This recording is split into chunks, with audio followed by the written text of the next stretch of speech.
So hello students. So আজি আমি discuss কৰিম যে CW 2026 ৰ নোটিফিকেশনৰ কথা, ৰেজিষ্ট্ৰেচন আৰু ফৰ্ম ফিল আপ. Okay?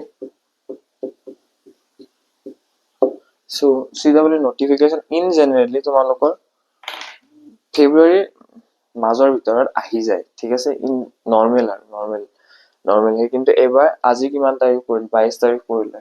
ঠিক আছে? আজি ইন্ডিয়া ভাৰ্চেছ কাৰ খেলা আছে? সাউথ আফ্ৰিকাৰ খেলা আছে. So আজি 22 তাৰিখ পৰিলে. ঠিক আছে? So 22 তাৰিখ পৰালৈ নোটিফিকেশন আহা নাই. So তোমালোকে এইটো নাভাবিবা যে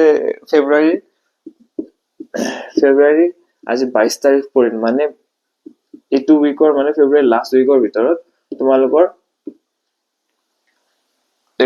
কি বুলি কওঁ নোটিফিকেশন আহিব কিন্তু আৰু এক্সামো পিছুৱাই যাব. সেইটো নাভাবিবা বেটা, সেইটো ফুল কাম নকৰিবা কাৰণ জেডব্লিউ মেইনছত বহুতবাৰ এইটো হোৱা দেখা গৈছে যে ফেব্ৰুৱাৰী লাষ্টত যিমান ডাঙৰ লেট নোটিফিকেশন নাহকে কিন্তু এক্সাম সেইটো টাইমতে হয়. কিন্তু তোমালোকে যদি এতিয়া ভাবা যে এক্সাম অকমান দেৰিকে আছে অলপ দেৰিকে পঢ়, সেইটো কাম নকৰিবা এতিয়া. ওকে, এপ্ৰিলৰ লাষ্টত তোমালোকে ভাবি থৈ দিয়া এপ্ৰিলৰ লাষ্টত এক্সাম হ'বয়ে, এপ্ৰিলৰ লাষ্ট উইকত এক্সাম হ'বয়ে.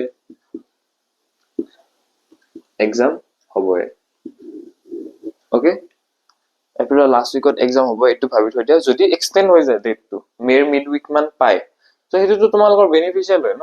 ওকে, তোমালোকে বেছি টাইম পালা সেইখিনি টাইমত, কিন্তু এপ্ৰিলৰ লাষ্ট উইক বুলি ভাবি থৈ দিয়া এক্সাম হ'ব. আৰু তোমালোকে কি বুলি কওঁ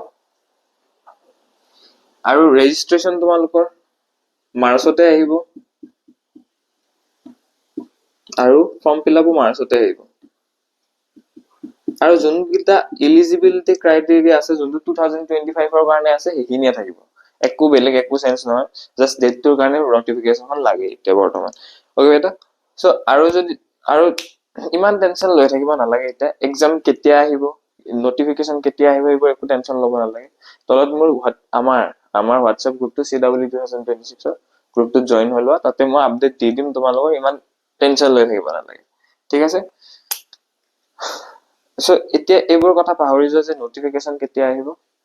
ওকে, এতিয়া পঢ়ি থাকা অকল, নোটিফিকেশন আহিলে মই তোমালোকক জনাই দিম. ওকে বেটা, সো ইয়ালৈ অহাৰ কাৰণে ধন্যবাদ. সো বহুতে কৈছিলে কাৰণে ভিডিঅ'টো বনালো মই, বহুতে সুধি থাকে নহ'লে. So thank you, bye bye, good night, take care, sweet dreams and all the very best.